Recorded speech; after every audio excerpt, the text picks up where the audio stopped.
तर मित्रांनो, मी तुषार मित्रांनो, आदिवासी मराठी कॉर्नर या यूट्यूब चॅनलवरती पुन्हा एकदा स्वागत. कर्जमाफीच्या प्रतीक्षेत असलेल्या लाखो शेतकऱ्यांसाठी एक महत्त्वाचं अपडेट समोर आलेलं आहे. कर्जमाफीची प्रक्रिया अपेक्षेपेक्षा उशिरा होण्याची शक्यता व्यक्त केली जात आहे. नेमकं कारण काय आहे?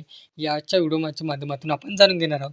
तर व्हिडिओ शेवटपर्यंत नक्की पहा आणि आपल्या चॅनलवरती पहिल्यांदा असाल तर या चॅनलला सबस्क्राईब करून ठेवा. चला तर व्हिडिओ सुरू करूया. राज्य सरकारच्या प्रस्तावित शेतकरी कर्जमाफी योजनेअंतर्गत लाभार्थी शेतकऱ्यांची माहिती संकलित करण्याचं काम सुरू आहे.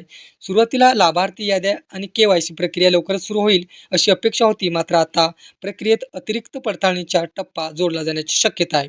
उपलब्ध माहितीनुसार आयकर भरणाऱ्या व्यक्तींना योजनेचा लाभ लागू शकतो की नाही याची खातरजमा करण्यासाठी संबंधित विभागाकडून माहिती मागवली जाऊ शकते.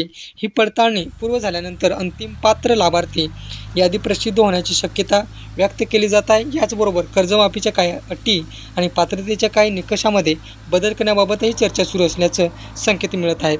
त्यामुळे पुढील काही दिवसात शासनाकडून नवीन निर्णय किंवा सुधारित मार्गदर्शक सूचना जाहीर केल्या होऊ शकतात.